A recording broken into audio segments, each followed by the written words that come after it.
Kita akan melanjutkan pelajaran kita dari kitab Roma, ya. Roma 5 ayat 12 sampai dengan 21. Ya. Saya kasih tema kasih karunia lebih dari hidup. Banyak orang salah paham, Bapak Ibu. Seolah-olah kasih karunia lebih dari hidup itu maksudnya hidup dengan kaya raya, hidup tambah mewah gitu ya. Banyak yang salah pengertiannya Bapak Ibu. Ya, kita akan mempelajarinya malam hari ini. Silahkan dibaca Matius 5 ayat 12 sampai 21. Roma, maaf. Roma 5 ayat 12 sampai 21. Sebab itu sama seperti dosa telah masuk ke dalam dunia oleh satu orang, dan oleh dosa itu juga maut, demikianlah maut itu telah menjalar kepada semua orang, karena semua orang telah berbuat dosa. Sebab sebelum hukum Taurat ada, telah ada dosa di dunia, tetapi dosa itu tidak diperhitungkan kalau tidak ada hukum Taurat. Sungguh pun demikian, maut telah berkuasa dari zaman Adam sampai kepada zaman Musa, juga atas mereka yang tidak berbuat dosa. Dengan cara yang sama seperti yang telah dibuat oleh Adam, yang adalah gambaran Dia yang akan datang, tetapi karunia Allah tidaklah sama dengan pelanggaran Adam. Sebab jika karena pelanggaran satu orang, semua orang telah jatuh di dalam kuasa maut, jauh lebih besar lagi kasih karunia Allah dan karunia-Nya yang dilimpahkannya atas semua orang karena satu orang, yaitu Yesus Kristus. Dan kasih karunia tidak berimbangan dengan dosa satu orang. Sebab penghakiman atas satu pelanggaran itu telah mengakibatkan penghukuman. Tetapi penganugerahan karunia atas banyak pelanggaran itu mengakibatkan pembenaran. Sebab jika oleh dosa satu orang maut telah berkuasa oleh satu orang itu, maka lebih benar lagi mereka yang telah menerima kelimpahan kasih karunia dan anugerah kebenaran akan hidup dan berkuasa oleh karena satu orang, yaitu Yesus Kristus. Sebab itu sama seperti oleh satu pelanggaran semua orang beroleh penghukuman, demikian pula oleh satu perbuatan kebenaran semua orang beroleh pembenaran untuk hidup. Jadi sama seperti oleh ketidaktaatan satu orang, semua orang telah menjadi orang berdosa, demikian pula oleh ketaatan satu orang, semua orang menjadi orang benar. Tetapi hukum Taurat ditambahkan supaya pelanggaran menjadi semakin banyak, dan di mana dosa bertambah banyak, di sana kasih karunia menjadi berlimpah-limpah. Supaya sama seperti dosa berkuasa dalam alam maut, demikian kasih karunia akan berkuasa oleh kebenaran untuk hidup yang kekal oleh Yesus Kristus Tuhan kita. Baik, Bapak Ibu, dalam bacaan ini sebetulnya jelas. Kalau kita mau jujur dan banyak membaca gitu ya, kita akan mengerti yang dimaksud Paulus. Yang disebut kasih karunia itu bukan sesuatu yang otomatis kita dapat seperti yang ada di dalam kamus. Gitu ya. Oleh kasih karunia kita diselamatkan, berarti kita masuk surga tanpa usaha, tanpa perbuatan baik, tanpa hidup kudus, karena sudah dibenarkan. Itu pola pikir yang salah. Enggak ada yang seperti itu. Pemikiran saat itu enggak seperti itu. Jadi kita tidak bisa Bapak Ibu membaca ayat, 1-2 ayat, langsung dipotong, dikutip, tanpa mengerti konteks ayat di atas dan ayat di bawah. Enggak bisa seperti itu. Bapak Ibu, kalau Anda membaca Alkitab, saya sarankan kalau bisa satu paragraf. Gitu ya. Ada 5, 10 ayat, 15 ayat, baca semua. Dan dalam satu paragraf, usahakan, temukan kata-kata kunci. Gitu ya, kata-kata kunci misalnya dari bacaan tadi itu ya. seperti dosa telah masuk ke dalam dunia oleh satu orang, gitu ya. Lalu temukan lagi kalimat lain yang merupakan kunci. Tetapi dosa itu tidak diperhitungkan kalau tidak ada hukum Taurat. Itu kata-kata kunci, temukan dulu. Dosa gara-gara satu orang yaitu Adam. Tetapi tidak ada perhitungannya. Karena belum ada hukum. Ini digaris, dicoret gitu ya. Nanti ketemu benang merahnya itu apa maksudnya. Apalagi kitab Roma, ini memang kitab paling sulit. Ya. Bagi dunia teologi, kitab Roma ini kitab sulit di Perjanjian Baru. Oke, kita akan bahas supaya kita tidak salah berpikir tentang kasih karunia. Kasih karunia bukan gratisan. Ya. Kalimat pendek sederhananya itu, kasih karunia bukan gratisan. Itu dipegang dulu, ya, itu dipegang dulu. Bapak Ibu, dalam bacaan kita Roma yang sudah dibaca tadi ayat 12 sampai 21, teologi Paulus sangat jelas Bapak Ibu. Dikatakan ya di ayat-ayat ini, dosa atau kemelesetan masuk ke dalam dunia oleh satu orang, Adam atau Hawa. Ya. Begitu juga maut, karena satu orang, Adam harus mati. Karena satu orang, Hawa harus mati. Ya. Kesalahannya adalah memberontak. Kesalahannya adalah melanggar perintah Tuhan. Jangan kau makan pohon. Ya. Pengetahuan baik dan jahat, dimakan. Itu, satu itu kesalahannya. Gitu ya. Ini menjelaskan Bapak Ibu bahwa dosa sudah ada seiring manusia ada.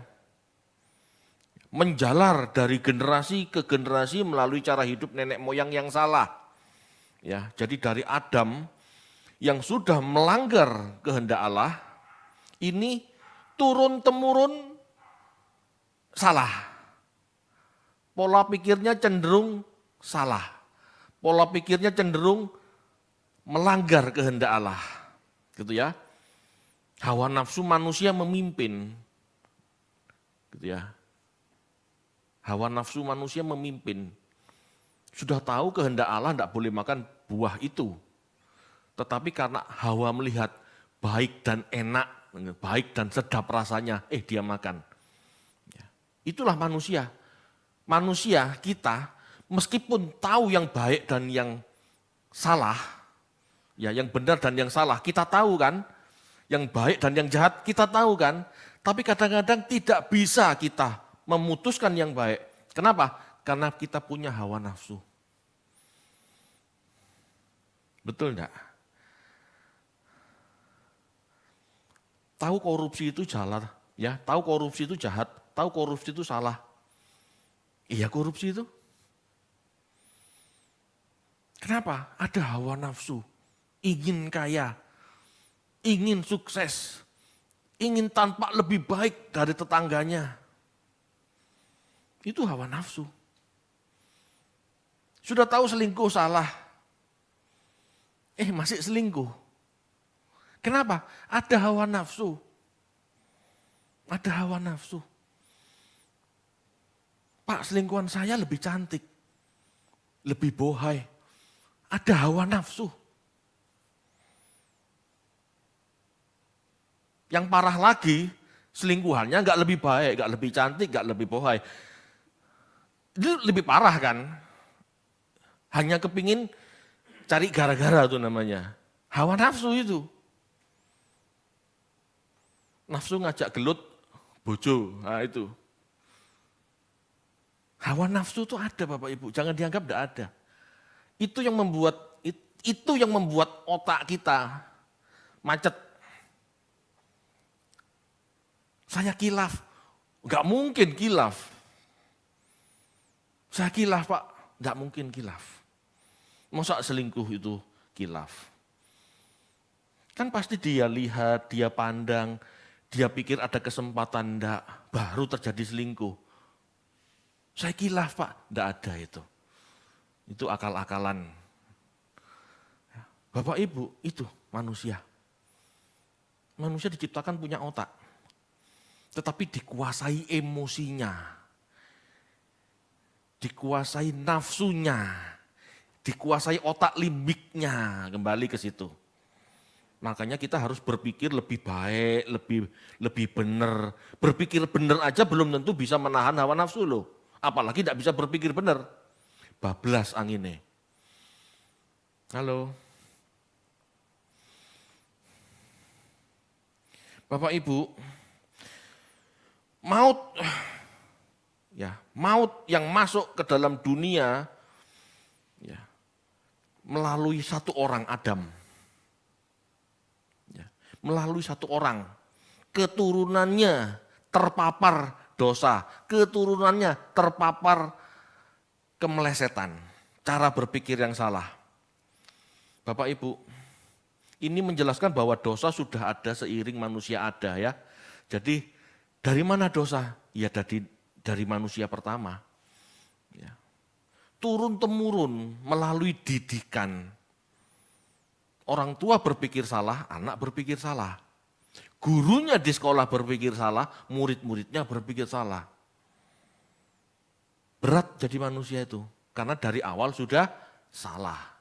Jadi kalau manusia pada usia dewasa, dalam arti sudah lulus sekolah, sudah bekerja, lepas dari orang tua, tidak berani memperkarakan apakah hidupku sudah benar, tidak berani merefleksi apakah didikan orang tuaku sudah benar, apakah didikan gerejaku sudah benar, apakah didikan guru-guruku sekolah benar, dia akan lanjut terus sampai mati ya tersesat. Jadi orang pada fase kedua hidupnya, umur 25 ke atas, itu harus berani refleksi, koreksi, evaluasi. Apakah jalan hidupnya sudah benar? Kalau enggak, dia adalah ciptaan manusia lama yang sudah berdosa. Dia belum menemukan metamorfose, dia belum menemukan perubahan pola pikir. Kalau hanya turun-menurun, hanya jiplak apa kata papa mamanya, padahal papa mamanya salah. Setiap orang harus memperkarakan. Meskipun menurut saya ajaran saya benar, besok anak saya seharusnya berpikir, apa papa mamaku benar? Aku harus berpikir lebih baik. Kalau benar ya sudah ngikut. Kalau enggak benar harus berani berubah. Jangan ngikut apa kata orang tua. Paham ya? Jadi itulah dosa. Kadang-kadang anak itu tidak berani membantah kebiasaan atau tradisi orang tua karena takut dianggap kurang ajar. Enggak. Sebetulnya kalau kita ingin menjadi manusia Allah, kita harus berani berpikir ya jauh lebih baik daripada orang tua kita. Bukan berniat mau melanggar, tetapi tradisi yang salah harus diputus. Pola pikir yang benar harus kita kembangkan sendiri. Demi masa depan kita dan anak kita, turunan kita, itu kan harus jadi lebih baik. Yesus ada Bapak Ibu, itu untuk memperbaiki pola pikir yang salah dari bangsa Israel. Kalau bangsa Israel saat itu pola pikirnya sudah benar, gak perlu Yesus hadir ke dunia. Cukup pakai hukum Taurat, cukup pakai hukum Musa, cukup pakai hukumnya rabi-rabi, enggak perlu Yesus. Yesus hadir karena hukum Musa telah diselewengkan. Cara berpikir Israel salah, cara hidup Israel salah. Jadi jangan dikit-dikit ayo kembali ke akar Yahudi. Akar Yahudi yang mana? Akar Yahudi itu banyak salahnya. Itu sebabnya Tuhan Yesus hadir untuk mengkoreksi banyak hal. Halo?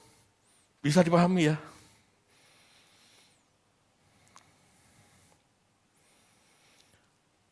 Karena tradisi salah, patro paradoto, cara hidup nenek moyang salah, maka anak-anak generasi berikutnya menjadi salah.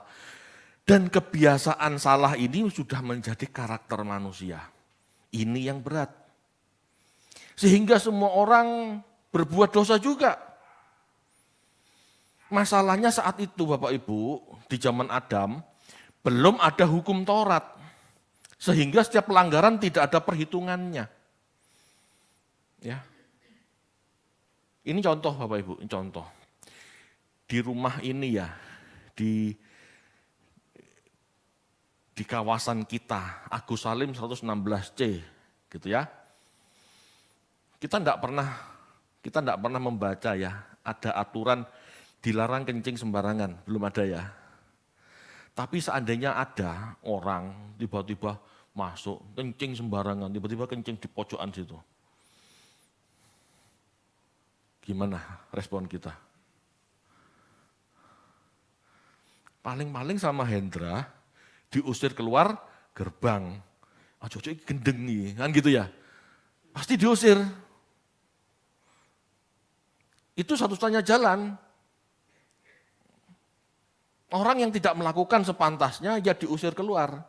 Sama dengan Adam, melakukan hal tidak pantas diusir keluar. Oleh sebab itu perlu ada hukum.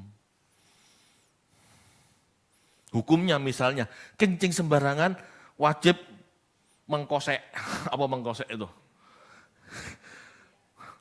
Kencing sembarangan wajib denda 5.000 dan membersihkan baunya.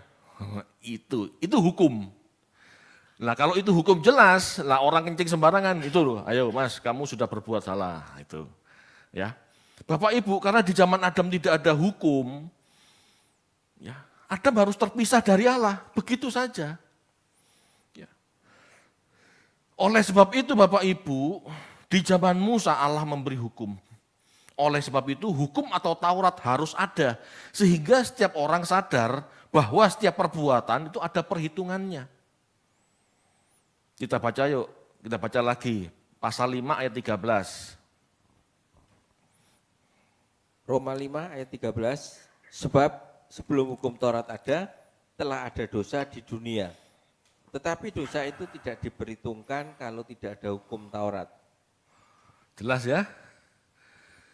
Dosa tidak diperhitungkan. Dosa itu salah memang. Salah ya salah.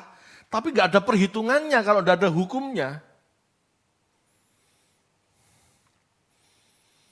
Polisi nilang karena kita tidak pakai helm, denda mas 500.000. Itu karena ada hukumnya. Kalau tidak ada hukumnya, bisa enggak kita nentang polisi itu? Bisa. Mana hukumnya Pak nggak pakai helm kena 500.000? Kalau tidak ada aturannya, ini duit masuk kemana? Kan kita bisa pertanyakan itu. Sama Bapak Ibu. Maka Allah memberi hukum supaya manusia tahu salahnya. Dan dengan hukum itu Bapak Ibu, ya hukum itu kan terperinci, akhirnya jadi 613. Nah akhirnya hukum itu membuat manusia tersadar. Banyak hal-hal salah yang ternyata tidak ada perhitungannya. Jika setiap kesalahan diperhitungkan, jadinya banyak kesalahan. Itu maksudnya. Ya. Harus bersyukur. Memang dampaknya adanya hukum, kita tahu kita banyak salah. Tetapi sebetulnya dengan adanya hukum, kita tahu salahnya di mana. Itulah maksudnya. Ya. Yang pasti Bapak Ibu, kemurahan Allah tidak sebanding dengan pelanggaran Adam. Jika karena Adam semua manusia binasa, maka kemurahan atau kasih karunia Allah melalui Yesus Kristus lebih besar dari pelanggaran Adam.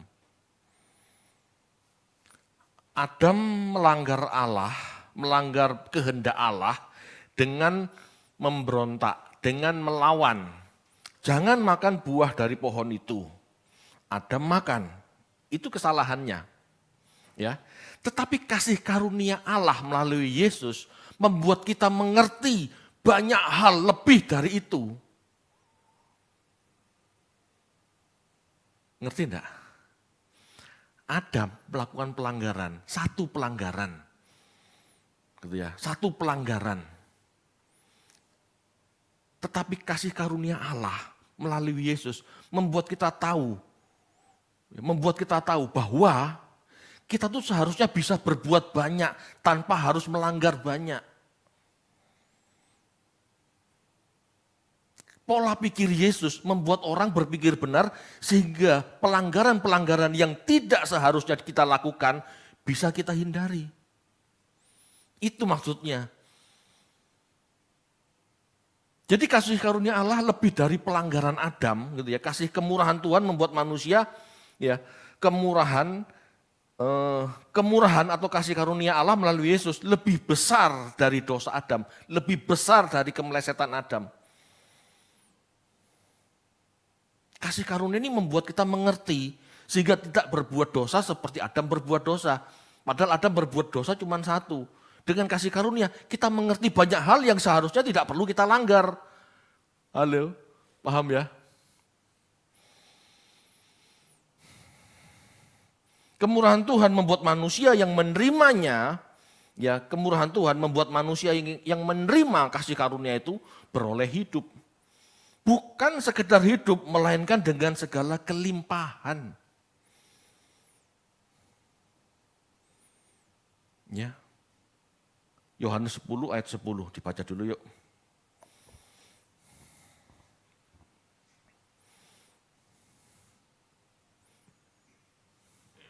Yohanes 10 ayat 10, pencuri datang hanya untuk mencuri dan membunuh dan membinasakan. Aku datang supaya mereka mempunyai hidup dan mempunyainya dalam segala kelimpahan. Ya, ayat ini sering disalahpahami Bapak Ibu. Seolah-olah Tuhan Yesus datang supaya kita tambah kaya, supaya kita hidup dalam segala kelimpahan materi. Salah, tidak ada urusan materi sama Tuhan. Itu kesalahan tafsir, orang yang nyomot cuma satu ayat. Coba baca ayat-ayat di atasnya, itu tidak bicara materi. Kelimpahan ini dalam konteks penggembalaan Bapak Ibu, penjagaan, penyertaan, arahan, didikan bagi jiwa kita. Pemeliharaan dalam arti kebutuhan pokok supaya kita hidup lebih bijaksana, bukan kekayaan. Itu loh yang itu loh artinya berkelimpahan. Kasih karunia Allah membuat kita hidup dalam kelimpahan. Kelimpahan apa? Kelimpahan pengetahuan supaya kita tidak berdosa seperti Adam. Kelimpahan apa? Kelimpahan hikmat kebijaksanaan supaya kita hidup tidak ngawur. Kalau Adam taunya dosa satu hal, kita tahu dosa itu bermacam-macam. Dan karena kita banyak tahu, kita bisa menghindari dosa-dosa itu. Itu maksudnya. Kelimpahan itu kelimpahan firman, kelimpahan kualitas, kelimpahan karakter. Supaya kita bisa hidup lebih bijaksana. Jangan hidup seperti Adam. Halo, bisa dipahami?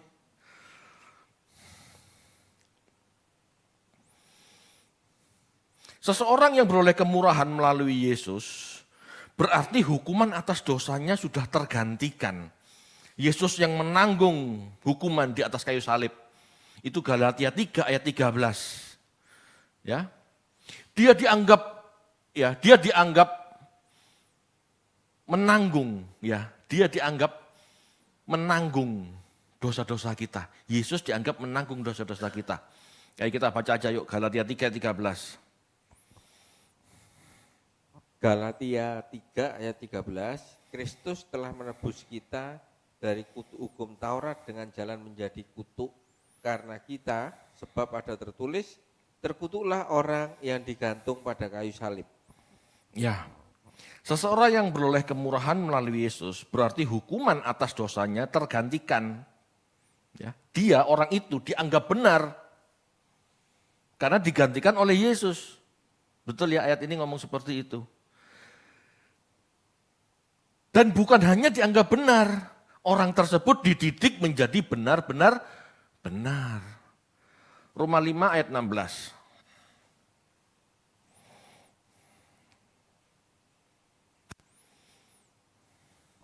Roma 5 ayat 16, dan kasih karunia tidak berimbangan dengan dosa satu orang. Sebab penghakiman atas satu pelanggaran itu telah mengakibatkan penghukuman, tetapi penganugerahan karunia atas banyak pelanggaran itu mengakibatkan pembenaran. Ya, satu dosanya Adam tidak dibalas oleh Allah dengan satu kemurahan, gitu loh. Tetapi dosanya Adam dibalas dengan banyak kemurahan Allah dalam hal yang lain, itu maksudnya. Ya. Kemurahan Allah membuat seseorang hidup dalam kelimpahan segala sesuatu yang baik, Bapak Ibu. Bukan dalam arti materi, tetapi kualitas karakter. Dengan menerima Yesus sebagai Tuhan dan Juru Selamat, kita belajar darinya, kita tahu karakter yang baik. Kita tahu karakter yang diteladankan Yesus. Itulah kualitas hidup. Itulah kelimpahan. Dulu orang tidak mengerti Bapak Ibu harus berbuat baik itu seperti apa. Tidak paham. Kalau hukumnya tidak ada, ya dia kerjakan. Halo. Kalau hukumnya tidak ada, ya enggak dia kerjakan. Padahal itu sesuatu yang baik. Tapi tidak ada hukumnya Pak, aku tidak ada imbalan. Nah itu orang beragama. Karena enggak ada hukumnya, enggak ada ayatnya, dia enggak kerjakan. Padahal itu sesuatu yang baik. Nah dengan hadirnya Yesus, orang terbuka bahwa orang itu tidak hidup di bawah hukum, tetapi di bawah kehendak Allah. Dengan orang mengerti kehendak Allah, orang kaya gitu ya, orang kaya akan hikmat apa yang harus dia lakukan. Kita baca aja. Matius 5 ayat 16.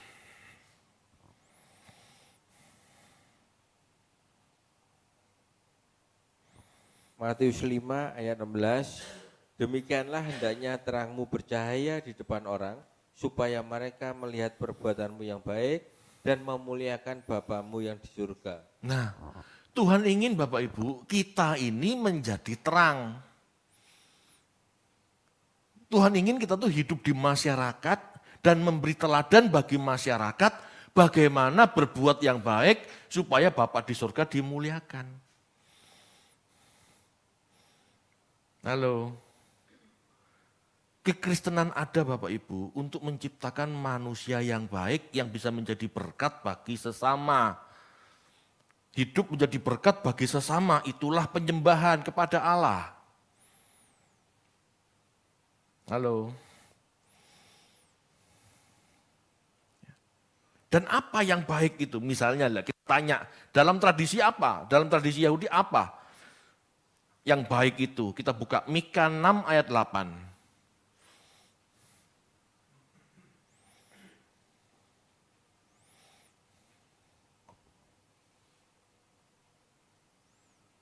Mika 6 ayat 8. Hai manusia, telah diberitahukan kepadamu apa yang baik, dan apakah yang dituntut Tuhan daripadamu, selain berlaku adil, mencintai kesetiaan, dan hidup dengan rendah hati di hadapan Allahmu. Nah, adil, setia, rendah hati, inilah hal-hal yang baik. Orang dulu, orang Yahudi zaman dulu, zaman Mika, itu bingung dan tidak mengerti yang baik itu seperti apa. Tetapi dengan kehadiran Yesus, orang bisa melihat segala sesuatu yang baik itu seperti apa. Setia itu seperti apa. Baik, Yesus punya belas kasihan, menyembuhkan orang, memberi makan, itu baik. Setia, meski hidupnya tidak kaya, dia setia kepada Bapa. Meskipun hidupnya tidak berlimpah materi, dia taat kepada Allah, itu setia. Halo, Bapak Ibu, karena Adam berdosa, semua keturunannya terpengaruh dosa. Betul ya? Demikian pula karena Yesus seseorang, semua orang bisa melihat kebenaran, bagaimana hidup dengan benar di hadapan Allah. Halo, bisa ya? Jadi ini membandingkan antara Adam dan Yesus. Dengan Adam berbuat dosa, satu pelanggaran semua orang berdosa. Dengan hadirnya Yesus, orang bisa melihat bagaimana berbuat benar, bagaimana berbuat baik. Dan kebaikan Yesus itu limpah. Kalau Adam masalahnya pelanggaran cuma satu. Kalau Yesus kebaikannya, kebenarannya itu limpah, gitu loh. Dengan Adam manusia berbuat dosa. Ya. Karena Adam, manusia dengan melihat Adam ketularan berdosa. Dengan Yesus, dengan melihat Yesus, orang bisa ketularan bagaimana berbuat baik, bagaimana terimpartasi baik, gitu loh maksudnya. Dengan hadirnya Yesus, kebaikan, kasih setia, itu ya, ini bisa kita pahami seperti apa modelnya, gitu loh. Zaman dulu orang enggak bisa berpikir seperti ini, karena konteksnya hukum semua. Ada hukumnya kita kerjakan, enggak ada hukumnya enggak perlu aku kerjakan, bahkan bablas. Meskipun itu menyakiti hati orang, meskipun itu mendukakan hati Tuhan, enggak ada ayatnya, bablas. Jadi Bapak Ibu, jadi orang Kristen itu jangan dikit-dikit mana ayatnya, mana ayatnya. Karena tidak semua hal, terutama di dunia modern, ada ayatnya, enggak ada. Kita harus punya nurani. Amin. Karena Adam berdosa, semua keturunannya terpengaruh dosa. Demikian pula karena Yesus Kristus seorang, semua orang bisa melihat kebenaran. Bagaimana hidup dengan benar di hadapan Allah. Setiap orang yang melihat Yesus terpengaruh dan beroleh pembenaran yang berdampak pada kekekalan. Halo, paham ya? Ini kasih karunia. Jadi kasih karunia itu bukan langsung kita terima otomatis masuk surga. Kita harus melihat Yesus dulu. Kita harus meneladani Yesus dulu. Kita harus hidup seperti Yesus hidup dulu, baru mati masuk surga. Enggak langsung. Itu kasih karunia. Bapak Ibu, jelas tidak ada yang mistis. Ya, semua melalui proses pendidikan dan pengaruh.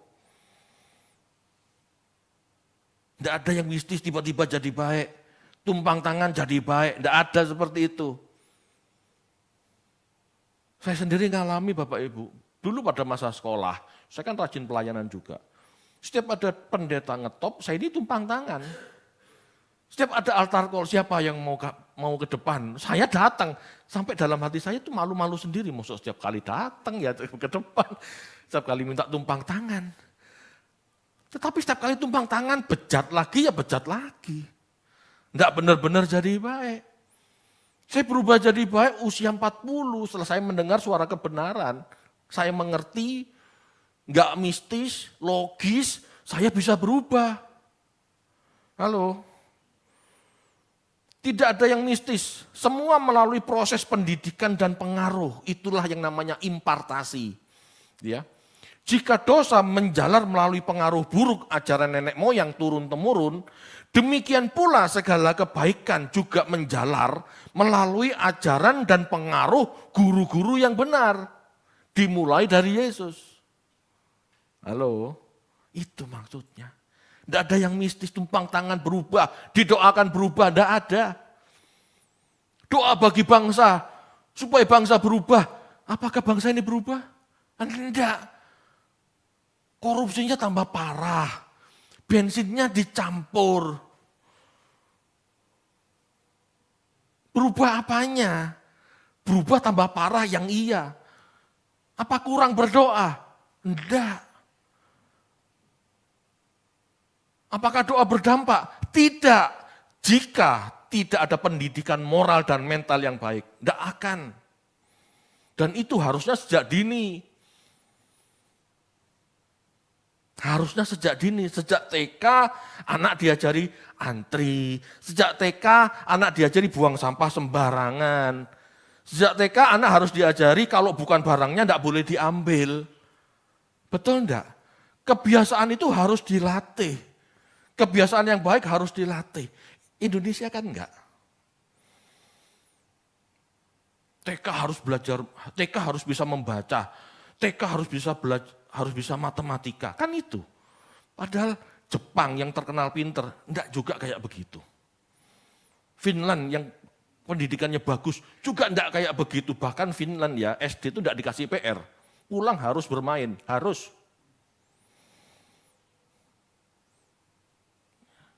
Halo? Bapak Ibu, tidak ada orang berubah karena doa. Tetapi orang itu berubah karena didoktrin, dididik. Lalu gunanya doa buat apa, Pak? Doa itu supaya kita mengerti kehendak Allah, bagaimana kita mendidik dengan baik. Doa itu diperlukan supaya kita mengerti kehendak Allah, bagaimana kita berubah. Apa yang salah, yang harus aku ubah. Tanpa pendidikan Bapak Ibu, doa enggak mempan. Orang Israel kurang doa apa? Doa syafaat, pendoanya banyak. Tuhan ngomong apa? Saya tidak mau dengar bangsa ini. Meskipun Elia dan Musa menghadapku sebagai syafaat, aku tidak mau mendengar bangsa ini. Kenapa?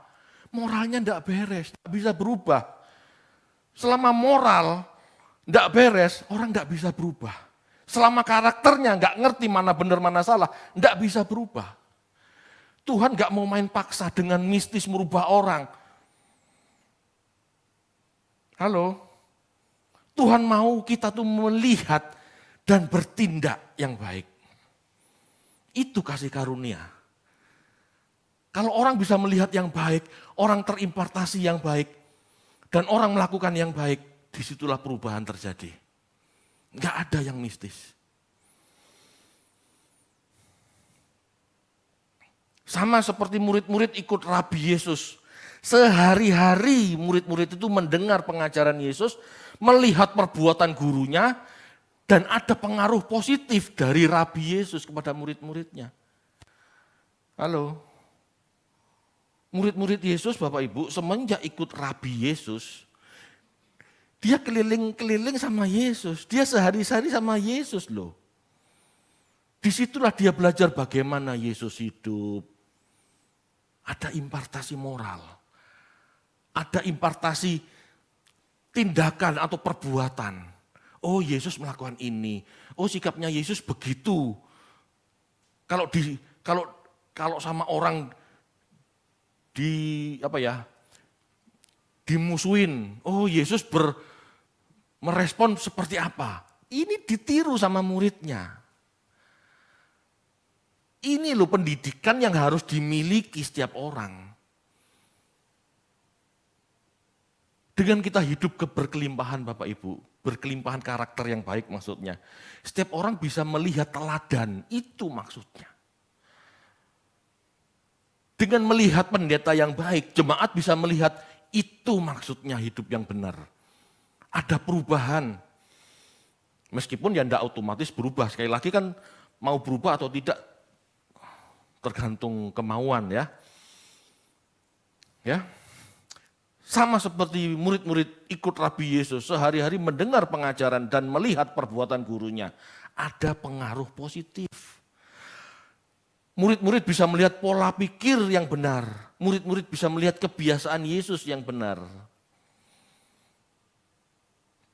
Bisa dihayati sampai sini? Belajar menghayati. Dulu murid-murid ngapain ya?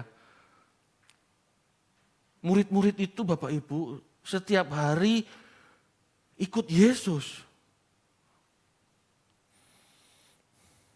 Kita baca yuk, Titus 2 ayat 11 sampai 12.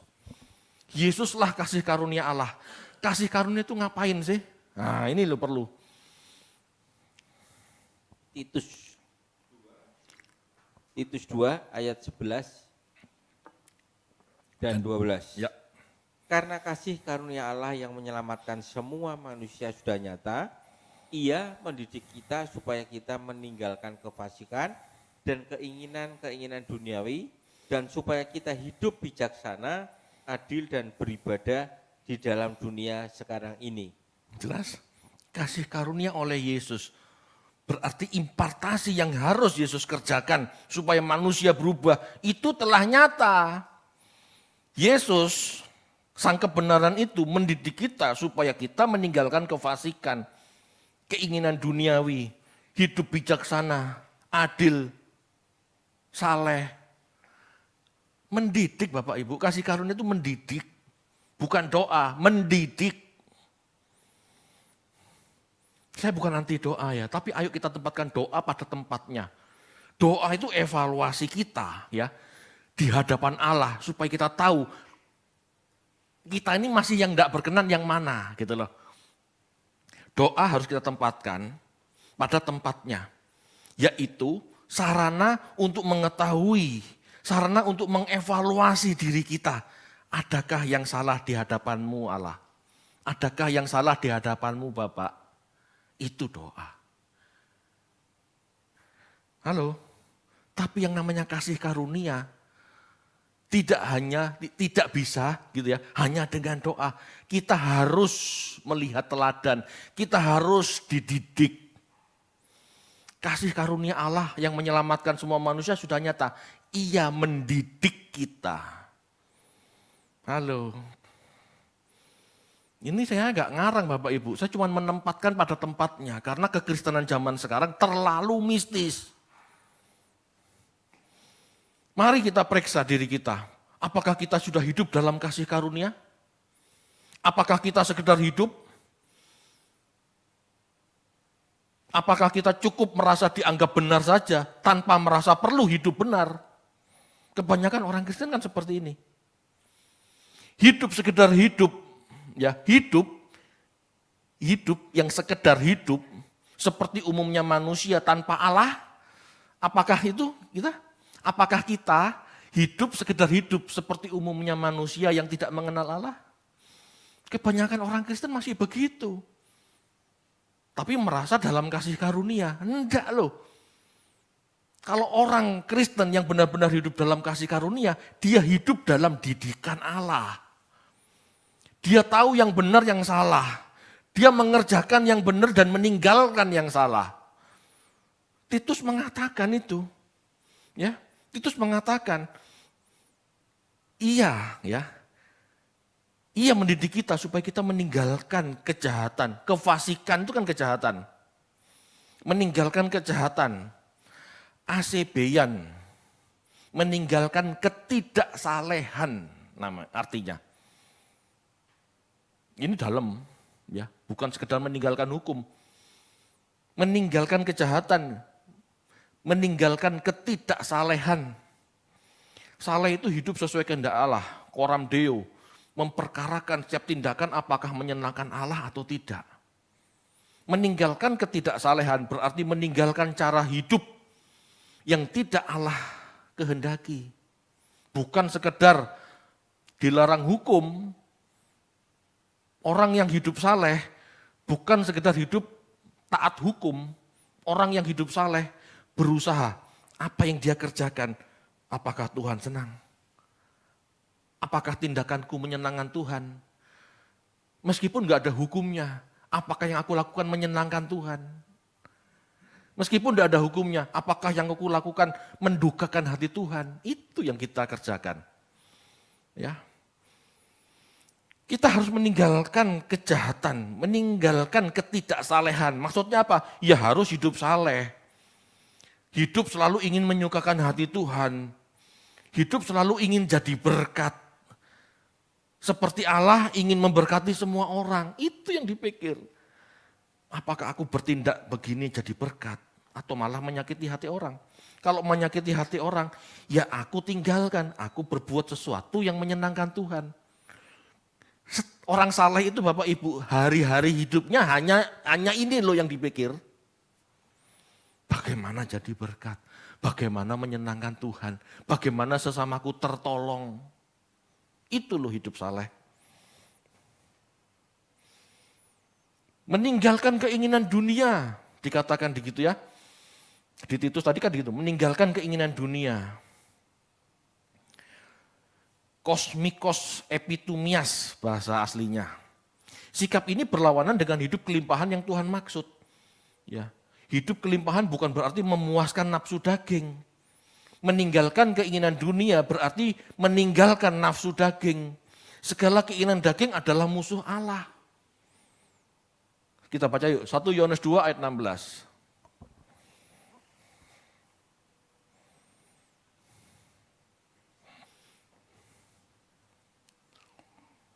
Satu Yohanes 2 ayat 16. Sebab semua yang ada di dalam dunia, yaitu keinginan daging dan keinginan mata, serta keangkuhan hidup, bukanlah berasal dari Bapa, melainkan dari dunia. Ya, cek. Apakah daging kita disenangkan? Apakah keinginan mata kita harus selalu dituruti? Apakah kita mau hidup dengan angkuh? Dan ini masih relevan dengan berikutnya. Apakah kita hidup bijaksana? Hidup bijaksana berarti kesederhanaan, Bapak Ibu. Sophronos, ya, berarti kesederhanaan atau pengendalian diri. Hidup bijaksana itu hidup yang bisa mengendalikan diri. Tidak mau hidup berlebihan meskipun mampu. Itu loh hidup bijaksana. Konteks zaman itu ya, bukan hidup zaman sekarang. Zaman itu seperti itu pesannya. Kita harus ambil pesan utamanya dulu. Pesan aslinya kita temukan dulu. Hidup bijaksana berarti tidak hidup berlebihan meskipun mampu. Halo. Sophronos adalah kebajikan yang utama. Ya, yang menggambarkan keseimbangan, keharmonisan, pengendalian diri. Itu hidup bijaksana. Enggak mentang-mentang dia kaya, dia segala sesuatunya pamer. Enggak mentang-mentang dia kaya, dia mau menunjukkan aku berkuasa. Itu enggak bijaksana. Berlaku adil, dikayos, berarti benar secara moral. Berlaku adil itu hidup benar secara moral. Ya, ini berarti perbuatan atau tindakan yang tepat. Ya, dikayos merujuk pada seseorang yang hidup adil sesuai dengan hukum, hidup adil beretika. Kita kaya, kita berlebih. Kalau ada orang miskin, kalau namanya adil, kita beri dia. Kita tolong dia. Bisa kerja, kita kasih kerja. Dia gak bisa kita kasih duit. Kita kasih. Ini adil. Dia mau jadi alat Allah untuk memberi. Ini dikayosune. Bertalian dengan belas kasihan. Dikayos itu bertalian dengan sadakah, sedekah. Ini adil. Kamu kaya, jangan kaya-kaya sendiri. Berilah kepada si miskin, sadakah. Halo. Yang kaya, gini ya Bapak Ibu, kalau hidup dalam kasih karunia itu berarti yang kaya tidak berlebihan, yang miskin tidak malas untuk bekerja. Ya, ada saling menopang, tidak mengucilkan si sakit, tidak menghakimi si berdosa, bahkan mau menuntun mereka ke arah yang benar. Itu hidup dalam kasih karunia. Mau peduli dan ambil bagian untuk pendewasaan dan kesejahteraan sesama. Itu hidup dalam kasih karunia. Tidak dengki dan menentang kehendak Allah untuk kebaikan sesama. Ya. Wah enaknya dewe, aku capek-capek kerja, masuk aku bagi-bagi. Nah ini dengki, ini menentang kehendak Allah. Karena kehendak Allah selalu ingin orang miskin diperhatikan. Ingat Tuhan ngomong apa? Orang miskin selalu ada padamu. Bapak Ibu, kasih karunia Allah tidak sama dengan pelanggaran Adam. Kasih karunia mengajar kita untuk jadi terang dalam masyarakat. Bukan sekedar hidup, apalagi jadi pengaruh jahat. Yang namanya hidup dalam kasih karunia, hidup menjadi pengaruh yang baik. Itu maksudnya. Sama seperti ketidaktaatan satu orang, semua orang telah terpengaruh jadi orang berdosa. Betul ya?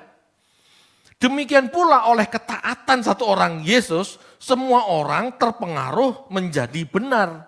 Seharusnya begitu. Intinya Yesus lahir itu menjadi pengaruh. Masalahnya kita mau enggak dipengaruhi. Allah sudah memberikan matahari pada kita. Harusnya kita terima. Tapi kita tidak akan merasakan matahari jika kita pakai payung. Kalau dipengaruhi Yesus tidak mau, ya kita gak akan pernah hidup dalam kasih karunia. Kok angelman ikut Yesus Pak? Tidak mau aku, ya itu menutup diri. Itu menutup diri dari kasih karunia. Bapak Ibu, Yesus hidup sebagai gambar dan rupa Allah dalam dunia ini. supaya menjadi teladan yang mengimpartasi kebenaran Allah. Inilah sesungguhnya yang dimaksud dengan keselamatan oleh karena kasih karunia. Jadi selamat oleh kasih karunia itu artinya hidup di dalam Yesus. Hidup seperti Yesus hidup, menjadi terang bagi sesama. Itu kasih karunia. Enggak mistis, enggak bim salah bim, enggak tumpang tangan. Kita lihat, kita tiru. Kita lihat, kita kerjakan. Sampai itu menjadi karakter baik kita. Amin. Mari kita berdoa.